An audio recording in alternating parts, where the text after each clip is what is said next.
Hello students, आज हमें third unit का सेकंड पार्ट पढ़ना है। जो टॉपिक है हमारा metalloporphyrins with special reference to haemoglobin and myoglobin. तो सबसे पहले हमें पढ़ना होगा कि पोरफायरिन रिंग्स क्या होती हैं। तो देखिए, पोरफायरिन एक ऐसी रिंग स्ट्रक्चर होती है जिसका फॉर्मूला होता है C20H14N4। इसकी जो फॉर्मेशन होती है वो कुछ इस तरह की होती है। इसमें चार हमारी पायरोल रिंग समझते हैं आप, जो 5 मेंबर रिंग होती है इंक्लूडिंग नाइट्रोजन। इसमें देखिए चार पायरोल रिंग जब रिएक्ट करती हैं 4 मोल्स ऑफ फॉर्मेल्डिहाइड किसकी प्रेजेंस में, DDG और BF3OE2 सोलवेंट की प्रेजेंस में, तो यहाँ पे एक रिंग स्ट्रक्चर की फॉर्मेशन होती है जिसको हम क्या बोलते हैं, पोरफायरिन रिंग। देखिए इसमें जो टोटल होते हैं कार्बन होते हैं वो 20 कार्बन होते हैं, हाइड्रोजन 14 होते हैं और नाइट्रोजन 4 होते हैं, जैसा कि हमें दिख रहा है। देखिए अब देखिए DDG क्या होता है। DDG होता है हमारा डाइक्लोरो डाइसाइनो ग्लाइकोक्साइन। देखिए इसका काम क्या होता है, इसका काम होता है साइक्लाइजेशन। इसमें जो आपको डबल बॉन्ड दिख रहे हैं ये साइक्लाइजेशन करते हैं, यानी कि यहाँ पे एरोमेटिसिटी होती है। यहाँ पे जो डबल बॉन्ड की पोजीशन है वो फिक्स नहीं है, वो अल्टरनेट चल रही है। तो देखिए ज़रूरी नहीं, अगर हम यहाँ से स्टार्ट करना चाहें तो ज़रूरी नहीं है कि आपका जो डबल बॉन्ड है उसकी पोजीशन ये जो डबल बॉन्ड की पोजीशन है ये अल्टरनेट भी हो सकती है साइक्लाइजेशन के कारण, एरोमेटिसिटी के कारण। तो देखिए जो हमारा DDG होता है उसका मेन फंक्शन ही यही होता है, cyclisation of porphyrin rings. Porphyrin ring में जो साइक्लाइजेशन होता है वो किसके कारण होता है, DDG के कारण। DDG का स्ट्रक्चर कुछ इस तरह का होता है, 2 साइनाइड ग्रुप होते हैं, 2 क्लोरो ग्रुप होते हैं। तो देखिए इसका नाम होता है डाइक्लोरो डाइसाइनो ग्लाइकोक्साइन। अब देखिए इसमें जो डबल बॉन्ड होते हैं वो 11 होते हैं, 11 पाई बॉन्ड होते हैं। पाई बॉन्ड का मतलब क्या है, एक पाई बॉन्ड, एक जो बॉन्ड होगा वो 2 इलेक्ट्रॉन से बना होगा, यानी कि 22 इलेक्ट्रॉन होंगे। 22 इलेक्ट्रॉन इन्वॉल्व इन डीलोकलाइजेशन में जो इलेक्ट्रॉन इन्वॉल्व होते हैं वो कितने होते हैं, 22 इलेक्ट्रॉन होते हैं और 11 बॉन्ड होते हैं। ठीक है, इसमें देखिए एरोमेटिसिटी के जो रूल था, हक्कल ने दिया था जो एरोमेटिसिटी का रूल, वो 4n+2 था, यानी कि जो 4n+2 के रूल को फॉलो करेगा एरोमेटिसिटी शो करता है। इसी से देखिए हमारा जो पोरफायरिन रिंग है वो एरोमेटिसिटी शो करती है हक्कल रूल के अकॉर्डिंग। इसके बाद देखिए करेक्टर ऑफ पोरफायरिन रिंग। जो हमारी ये पोरफायरिन रिंग है इसकी क्या क्या करेक्टरिस्टिक्स हैं। एसिडिक करेक्टर, सबसे पहले देखिए एसिडिक करेक्टर। इसमें देखिए दो नाइट्रोजन के साथ 2 क्या लगे हुए हैं, हाइड्रोजन लगे हुए हैं, है ना। जैसे ही यहाँ से ये क्या करेगा, अगर ये दोनों हाइड्रोजन को यहाँ से क्या करता है, लूज करता है, लूज करेगा तो क्या होगा, यहाँ पे प्रोटॉन, अगर प्रोटॉन को लूज करेगा तो एसिडिक बिहेवियर शो होगा, यानी कि जो हमारा पोरफायरिन रिंग है वो कैसा बिहेवियर शो करता है, एसिडिक करेक्टर शो करता है। दूसरा बेसिक करेक्टर किसके कारण, देखिए यहाँ पे जो नाइट्रोजन है इन सब के पास लोन पेयर प्रेजेंट है, इन दोनों के पास, ये दोनों किससे, हाइड्रोजन, ये दोनों नाइट्रोजन हाइड्रोजन से क्या है, बॉन्डेड है, लेकिन 2 और नाइट्रोजन जो है वो बॉन्डेड नहीं है, यानी कि इनके पास क्या है, लोन पेयर प्रेजेंट है। और ल्यूइस के अकॉर्डिंग, जो ल्यूइस ने कंसेप्ट दिया था कि लोन अगर डोनेट करता है कोई भी एटम अपना लोन पेयर तो वो किसकी कैटेगरी में आता है, बेस की में, यानी कि ये बेसिक करेक्टर भी रखते हैं। इसके बाद देखिए planar conjugated system of pi bond, यहाँ पे कॉन्जुगेटेड सिस्टम होता है प्लेन पे पाई बॉन्ड का। It is also called organometallic complexes, इनको ऑर्गेनोमेटलिक कॉम्प्लेक्सेस भी बोल सकते हैं हम। इसके बाद देखिए next character, nitrogen atom can act as ligand. Nitrogen atom जो है वो लिगेंड की तरह बिहेव करेगा, लेकिन कब, जब हम पोरफायरिन रिंग को किसी मेटल से अटैच कर देंगे। इट फॉलो 4n+2 रूल, जैसे कि मैंने अभी बताया था, हक्कल रूल को फॉलो करता है, इसीलिए एरोमेटिक करेक्टर होता है इसका। It show electrophilic substitution reaction dianionic porphyrin ring. देखिए डाई एनाइनिक क्यों बोला इसने, जैसे ही नाइट्रोजन और हाइड्रोजन के जो 2 बॉन्ड है दोनों की ब्रेकेज होगी तो नाइट्रोजन पे स्लाइटली क्या आएगा, नेगेटिव चार्ज आएगा दोनों पे। अगर दोनों पे बॉन्ड की ब्रेकेज होगी तो दोनों पे नेगेटिव चार्ज आएगा, इसलिए हम इसको डाई एनाइनिक पोरफायरिन रिंग भी बोलते हैं, dicationic porphyrin ring. Dianionic cationic क्यों बोला, क्योंकि देखिए अगर 2 जो वैकेंट साइट है नाइट्रोजन की उन पे हम हाइड्रोजन भी क्या करा सकते हैं, ऐड करा सकते हैं 2, और जैसे ही उस पर हाइड्रोजन ऐड कराएंगे वहाँ पे कैसा आएगा, पॉजिटिव चार्ज आएगा, इसीलिए हम पोरफायरिन रिंग को डाई कैटाइनिक और डाई एनाइनिक पोरफायरिन रिंग बोल सकते हैं। इसके बाद देखिए कुछ स्पेक्ट्रल प्रॉपर्टीज़ हैं पोरफायरिन रिंग की।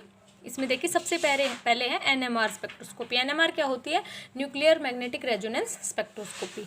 इसमें देखिए 3 सिग्नल्स मिलते हैं, यानी कि इनमें जो जो सिमिलैरिटी यानी कि नेचर ऑफ हाइड्रोजन है वो 3 सिग्नल देता है, किसमें, पोरफायरिन रिंग में। लेकिन जब ये मेटलो पोरफायरिन बनती है, मेटलो पोरफायरिन क्या मतलब क्या है, जब भी किसी पोरफायरिन रिंग में मेटल हो यानी कि वो मेटल से बॉन्डेड हो। देखिए जैसा कि मैंने आपको पहले बताया था, यहाँ देखिए अगर किसी पोरफायरिन रिंग में मेटल बीच में हो यानी कि चारों जो हाइड्रोजन नाइट्रोजन है वो किससे अटैच्ड हो, मेटल से अटैच्ड हो, तो उसको हम क्या बोलते हैं, मेटलो पोरफायरिन रिंग।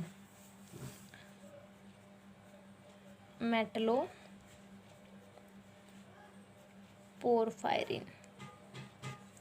तो देखिए अगर हम मेटलोपोरफायरिन की बात करें यानी कि वहाँ से हाइड्रोजन को हमें क्या करना पड़ेगा, रिमूव करना पड़ेगा, तभी तो बीच में देखिए इन 2 हाइड्रोजन को जब हम रिमूव करेंगे तो बीच में क्या करेंगे, मेटल को एडजस्ट करेंगे ना। तो देखिए इस अगर मेटलोपोरफायरिन बन गई तो यहाँ से हाइड्रोजन क्या हो गए, दोनों रिमूव हो गए, है ना। तो हमें कैसे मिलेंगे, 2 सिग्नल मिलेंगे। और अगर पोरफायरिन रिंग की बात करें तो वहाँ पे 3 सिग्नल्स मिलते हैं। अब देखिए नेक्स्ट है हमारी IR स्पेक्ट्रोस्कोपी। IR स्पेक्ट्रोस्कोपी में देखते हैं तो वहाँ पे कोई भी NH बॉन्ड नहीं मिलता है।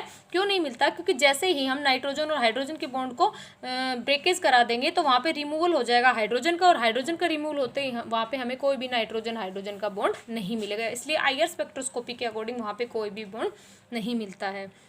इसके बाद यूवी के अकॉर्डिंग देखें तो यूवी में सिर्फ पाई टू पाई स्टार ट्रांजिशन होता है, N टू पाई स्टार नहीं होता है कभी, इसीलिए वहाँ पे सॉलिड बैंड मिलता है पाई टू पाई स्टार ट्रांजिशन के कारण यूवी स्पेक्ट्रोस्कोपी में, अल्ट्रावायलेट स्पेक्ट्रोस्कोपी में। ये सारी जो प्रॉपर्टी थी वो हमने पढ़ी थी, प्रॉपर्टीज ऑफ पोरफायरिन रिंग की, यानी कि अभी ये मेटलोपोरफायरिन नहीं बनी थी। ये जो 2 प्रॉपर्टी बताई है मैंने मेटलोपोरफायरिन की बताई, 3 सिग्नल्स मिलेंगे जब पोरफायरिन होगी, यानी कि वहाँ पे मेटल से अटैच नहीं होगी, मेटल से अटैच होती है वहाँ पे 2 सिग्नल्स मिलेंगे। IR के अकॉर्डिंग कोई भी NH बैंड नहीं होगा अगर पोरफायरिन रिंग होगी, लेकिन अगर मेटलोपोरफायरिन हुई तो वहाँ पे कोई बैंड नहीं मिलेगा, पाई टू पाई स्टार ट्रांजिशन होगा, N टू पाई स्टार नहीं होगा। इसके बाद देखिए अब जो है हमारा टॉपिक है मेटलोपोरफायरिन रिंग। मेटलोपोरफायरिन क्या होती है, the complex in which a metal ion is held in porphyrin ring, यानी किसी भी पोरफायरिन रिंग में, देखिए हमने पढ़ी थी अभी पोरफायरिन रिंग, जब भी किसी पोरफायरिन रिंग में मेटल को अटैच कर दिया जाए, है ना, सिस्टम से, तो उसको हम क्या बोलते हैं, मेटलोपोरफायरिन ring. These are the macrocyclic complex in which metal cation is coordinated to 4 nitrogen atom in a square planar of porphyrin ring। देखिए कुछ इस तरह से यहाँ पे मेटल अटैच होगी 4 नाइट्रोजन से इस तरीके से पोरफायरिन रिंग के अंदर, इसको हम क्या बोलेंगे, मेटलोपोरफायरिन रिंग। देखिए यहाँ पे 5 अल्फा इसलिए लिखा गया है कि हमने अलग अलग जो कार्बन हैं उनका नेमिंग की गई, 1 2 3 4 5 6 7 8 1 2 3 4, यहाँ से अगर हम इसको 5 मान रहे हैं तो हमें कहाँ से स्टार्ट करना पड़ेगा, यहाँ से 1 2 3 4 5 6 7 8, यहाँ पे 10 आएंगे, यहाँ पे 15 पे आएगा और यहाँ पे 20 पे आएगा। देखिए जैसा कि मैंने अभी बताया आपको, यहाँ पे जो नेमिंग की गई है ये कार्बन के अकॉर्डिंग की गई है, 1 2 3 4 5 6 7 8 9 10 11 12 13 14 15 16 17 18 19 और 20। यहाँ पे जो अल्फ़ा बीटा गामा और डेल्टा लिखा गया है ये कार्बन के जो हमने कैलकुलेशन की उसके अकॉर्डिंग लिखा गया है। मेटल है जो 4 नाइट्रोजन से बॉन्डेड है, यहाँ पे जो बॉन्ड बना है वो कोऑर्डिनेट बॉन्ड है, यहाँ पे जो बॉन्ड है वो सिग्मा बॉन्ड बना हुआ है। देखिए मेटलोपोरफायरिन रिंग में देखिए होमोग्लोबिन, मायोग्लोबिन और साइटोक्रोम। अगर हम पढ़ें होमोग्लोबिन के बारे में, मायोग्लोबिन या साइटोक्रोम के बारे में, तो वहाँ पे जो मेटल होगी, यहाँ पे जो मैंने मेटल लिखा है ये कौन सी होगी, आयरन मेटल होगी। आयरन मेटल के केस में होमोग्लोबिन की, मायोग्लोबिन की और साइटोक्रोम की फॉर्मेशन होती है। यहाँ देखिए अब डिपेंड करता है मेटल का कुछ साइज भी होना चाहिए। तो देखिए जितना स्मॉल साइज होगा मेटल का वो उतना ही स्टेबलाइज करेगी किसको, पोरफायरिन रिंग को। तो इनका जो ऑर्डर होता है स्टेबिलिटी का वो कैसे होगा, निकिल में सबसे ज़्यादा स्टेबिलिटी होगी, क्यों, क्योंकि निकिल का साइज सबसे कम है, फिर कॉपर में, कोबाल्ट में, आयरन में एंड देन जिंक में। तो देखिए हम कुछ शॉर्टली पढ़ लेते हैं होमोग्लोबिन और मायोग्लोबिन के बारे में नेक्स्ट लेक्चर में हम अच्छे से एक्सप्लेन करेंगे उसको।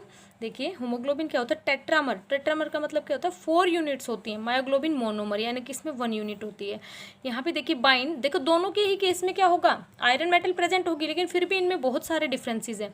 बाइंड 4 O2 मोलिक्यूल, ये 4 O2 मोलिक्यूल को बाइंड करके रखता है, इसलिए हम इसको टेट्रामर भी बोलते हैं। यहाँ पे सिर्फ एक ही O2 का मोलिक्यूल क्या होता है, बाइंड अप होकर रहता है, इसलिए हम इसको क्या बोलते हैं, बोलते हैं, मोनोमर बोलते हैं।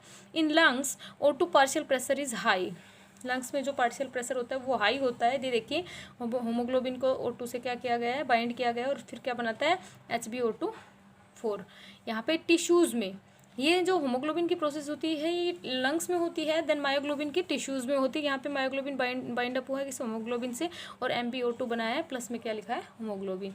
देखिए ये मैंने आपको एक माइनर सा इंट्रोडक्शन दिया होमोग्लोबिन का और मायोग्लोबिन का, पोरफायरिन रिंग और मेटलोपोरफायरिन रिंग के साथ। अभी नेक्स्ट लेक्चर जब भी होगा हमारा उसमें हम पढ़ेंगे होमोग्लोबिन और मायोग्लोबिन के बारे में।